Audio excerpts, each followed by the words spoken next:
दोस्तों नमस्कार, मैं सौरभ गोस्वामी। तालबेट में मुक्ता सोनी ने पर्चा वापस लिया है और पर्चा वापस होने के बाद राजनीतिक गलियारों में चर्चा का विषय बहुत कुछ और भी बन गया है। मुक्ता सोनी समाज का एक बहुत बड़ा चेहरा है, एकमात्र ऐसी नेता जो पूरे जिले में अपनी साख बजाकर कहीं ना कहीं राजनीतिक तौर पर उन्होंने अपनी एक पहचान बनाई है। तालबेट में बहुत कुछ वो काम करने में भी कामयाब रही हैं। मुक्ता सोनी का पर्चा वापस होने के बाद कई लोग नाराजगी भी जता रहे हैं। ऐसे में Bharatiya Janata party damage control रोकने के लिए कुछ काम करती हुई नजर आ रही है। आज विजय सोनी भारतीय जनता पार्टी तालबेट के कार्यालय पर दिखाई दिए हैं। इसका मतलब ये है कि कहीं ना कहीं भारतीय जनता पार्टी अब जो मुक्ता सोनी है, विजय सोनी है, उन सबको प्रचार में भी लगाएगी।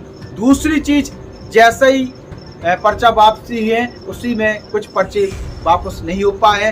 प्लानिंग तो ये थी कि निर्विरोध प्रत्याशी तालबेट के जिता ली जाए, लेकिन दो प्रत्याशी मौके पर नहीं थे, वो बाहर थे, जिसके कारण दो लोगों के पर्चा वापस नहीं हो पाए। सांसद अनुराग शर्मा खुद इस पूरे कहेंगे पर्चा वापसी में शामिल नजर आए हैं। वो वहाँ मौके पर उपस्थित थे, चाहे वो मुक्ता सोनी की बात हो, चाहे अरजड़िया जी की बात हो। दो पर्चा कहीं ना कहीं सांसद विधायक के प्रयास से वापस हुए हैं। कांग्रेस के प्रत्याशी ने भी वापस पर्चा लिया है। सुनने में आया कि उनकी जो पान की दुकान है वो कहीं ना कहीं अवैध है, जिससे कहीं ना कहीं प्रेशर बनाने में भारतीय जनता पार्टी या प्रशासन जो भी हो, इस प्रकार की चर्चा है, वो कामयाब रहा है। और राजनीति में कब क्या हो जाए ये किसी से छुपा हुआ नहीं है। लेकिन दो लोगों ने कहीं ना कहीं तालबेट के चुनाव को फंसा दिया है, जिसमें से चक्रेश जैन जो पुराने सीनियर नेता भी हैं, लोगों के बीच में लोकप्रिय हैं। जैन समाज का भी अपना एक वोट बैंक है।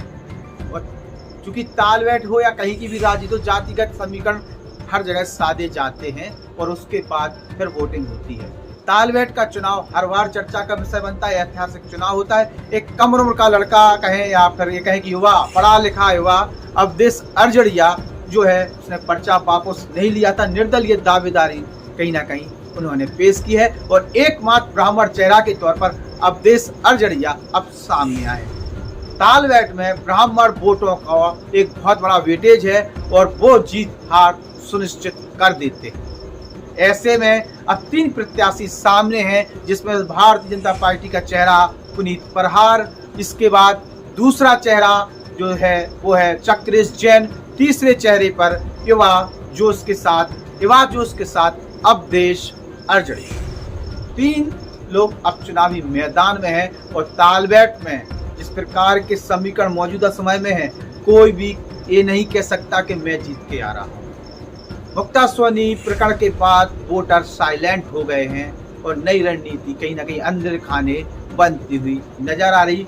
प्रत्याशी चुनावी प्रचार में मैदान में है। तीनों प्रत्याशी अपनी अपनी रणनीति भी बना रहे हैं। पुनीत परहार जो पिछले 7 साल से व्यक्तिगत सेवा भाव के साथ काम भी कर रहे थे, चाहे पानी की बात हो, चाहे फ्री वाईफाई की बात हो, तमाम लोगों की मदद करने की बात हो, तमाम कार्यक्रमों की बात हो, ये पुनीत परहार ने किए हैं। और नीचे से आम जनता से पुनीत परहार का नाम सामने आया था।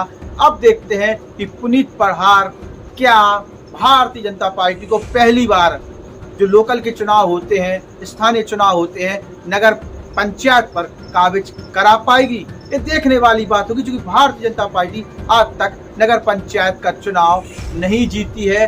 जितने भी प्रत्याशी चुनावी मैदान में आए, उन्हें हार का मुंह ही देखना पड़ा है। अब पुनीत परहार किस प्रकार की रणनीति बनाते हैं या भारतीय जनता पार्टी किस प्रकार की रणनीति बनाती है और अंदर खाने भितरघातियों से किस प्रकार से बचती है, वरना तीन लोग हैं और तीनों लोगों के बीच में जो समीकरण बन रहे हैं, इसमें लोग अभी खामोश हैं, ना हम कुछ कहने की स्थिति में हैं। अब जनता के ऊपर नजर है और बढ़ते हुए समीकरणों के साथ जैसे जैसे दिन और प्रचार बढ़ेगा, उस तरीके से हम और आप नई नई चर्चाएं भी लोगों के बीच में सुनेंगे। क्या चुनावी मुद्दे बन रहे हैं, उस पर भी हम आप लोगों के बीच में वहां से लोगों की जो ओपिनियन है वो भी लेके आएंगे। सबसे बड़ा मुद्दा पानी का है। दूसरा मुद्दा गुंडागिर्दी की चर्चा हो रही है। अगर गुंडा परिवर्तन हुए तो गुंडागिर्दी बढ़ सकती है।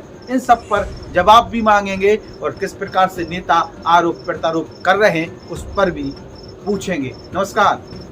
जन सरोकार से जुड़ी हुई आवाज द बुंदेलखंड पोस्ट को सब्सक्राइब करें।